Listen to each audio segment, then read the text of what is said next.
आकाशवाणी कटक प्रतिष्ठित उपस्थापक तथा शिशु साहित्यिक नदिया बिहारी महांती पाद थापी 80 वर्ष 80 वसंत देखा भितर नदिया बिहारी अनेक संग्राम कर चली बयसर सायं काल भी जारी रही साहित्य साधना।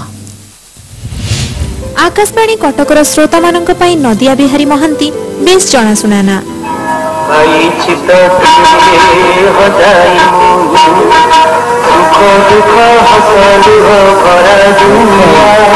बड़ भाई भावे परिचित नदिया महांती को समस्ते जानती।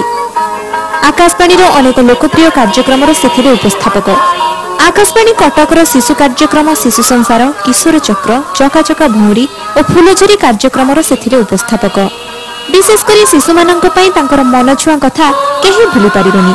ए भितरे बड़ भाई को पूरी 80 वर्ष।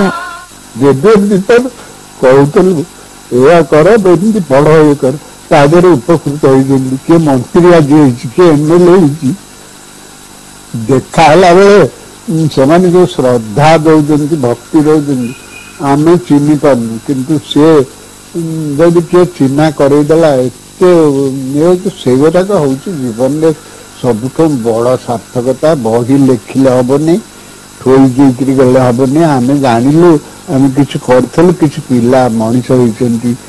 पिलाटी दिन संगीत प्रति आकृष्ट थिले बड़ भाई। कटक राजा बगीचा स्कूल और रेभेन्सा कॉलेज स्कूल रे पाठपढ़ा सरिबा परे बड़ भाई रेभेन्सा कॉलेज रे पढ़िथिले। घर लोकों को इच्छा थिला से डाक्टर हेबे किंतु बड़ भाईंकर सेथिरे आदौ मन नथिला। से किंतु कलाकार हेबा पई लक्ष्य रखिथिले। मंच रे अभिनय करू करू से आकाशवाणी शिशु विभागर परिचालना दायित्व नेथिले। तापरठारु बड़ भाई शिशु माननकु दैछन्ति अनेक मनछुआ कार्यक्रम। तांकरी कार्यक्रम माध्यम रे अनेक शिशु प्रेरणा पाइछन्ति। आ एहा ही तांको पई श्रेष्ठ उपहार बोली बड़ भाई कहन्ति। पिला माने सब पूर्ण कर दैछन्ति। एबे भी पिलांकर श्रद्धा रहिछि। आउ किछि स्वप्न नाही किछि नाही सब जाक एइटाई सैटिस्फैक्शन पर कहली जे आमे जीवंत अवस्था देखुछु जे किछि आम कथार मूल्य प्रतिफलित होउछि विभिन्न लोकंक जीवन में।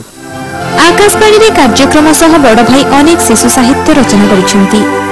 एथि सहित जयदेव और हीरालीला चलचित्र रे मध्य से अभिनय करिसेंती। परिणत बयस रे मध्य शिशु माननक पई से रचना करिसेंती अनेक कविता।